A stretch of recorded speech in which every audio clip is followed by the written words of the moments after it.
Adapun pemirsa, 4 saham pilihan dari Henan Putih Rai pada pagi hari ini adalah Telkom, buy dengan target price 4.480. TOWR buy dengan target price 1.280.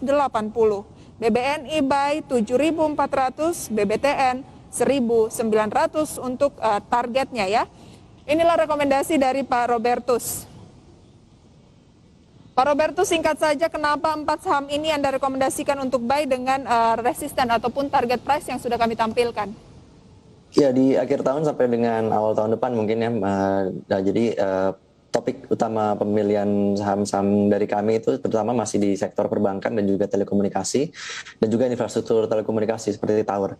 Jadi sebenarnya untuk dari sisi perbankan sendiri kita masih meyakini bahwa masih akan ada potensi untuk pemulihan ekonomi sehingga kemampuan para debitur untuk mengelola keuangannya dan juga melunasi kewajibannya itu masih akan lebih tinggi, dan juga nilai provisi itu masih akan lebih rendah daripada yang diperkirakan sebelumnya.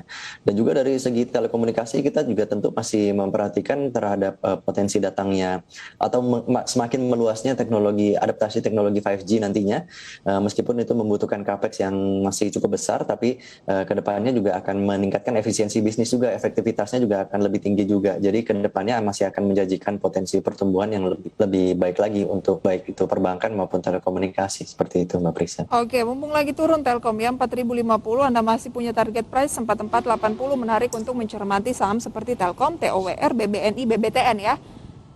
Ini untuk jangka target price-nya ini jangka pendek, jangka panjang? Jangka menengah panjang mungkin bisa kita perhatikan karena kita mungkin bisa lihat valuasinya. Kalau Telkom itu kan sekarang hanya sekitar 16 kali PE dengan 24% ROI. Mungkin kalau kita bisa bandingin dengan friend mungkin masih ada negatif ya bottom line-nya. Jadi mungkin PE ratio-nya masih negatif. Tapi kalau dengan Excel itu sudah 25 kali PE dengan ROI-nya hanya sekitar 7% aja. Jadi kemungkinan Telkom ini masih layak lah dihargai lebih premium. Pun demikian dengan TOWR ini hanya sekitar 17 kali PE dengan 30% ROI dibandingkan dengan Tebik yang udah luar biasa sekitar 50 kali PE dengan hanya 15% ROI. Jadi ya masih layak untuk bisa dihargai premium juga untuk masing-masing.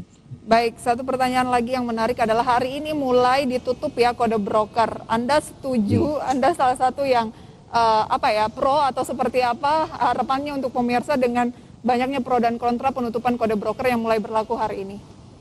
Ya, mungkin lebih banyak kontranya, terutama para investor retail domestik yang meyakini bahwa mungkin broker-broker tertentu memiliki andil ya terhadap beberapa saham tertentu, terutama di kategori mid cap dan juga second liner gitu ya.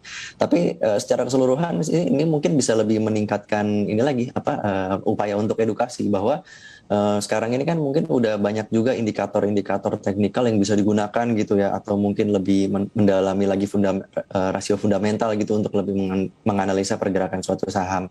Juga kalau misalnya kita mau melihat akumulasi dan distribusi, itu sudah banyak software trading, online trading yang juga sudah menyediakan informasi tersebut ya tanpa membuka kode brokernya. Jadi ya menurut kita sih nggak menjadi masalah. Akumulasi distribusi masih tetap akan bisa diperhatikan melalui para indikator-indikator tersebut, seperti itu sih. Ini positif ya, dapat meningkatkan kehati-hatian investor dalam melakukan transaksi sehingga tidak ikut-ikutan dengan broker-broker besar. Jadi keputusan investasi benar-benar lebih sehat gitu ya. Baik. Betul. Pak Robertus, terima kasih sharing informasi dan juga rekomendasinya pagi hari ini. Sehat dan sukses selalu untuk Anda. Selamat pagi. Sama-sama. Terima kasih, selamat pagi.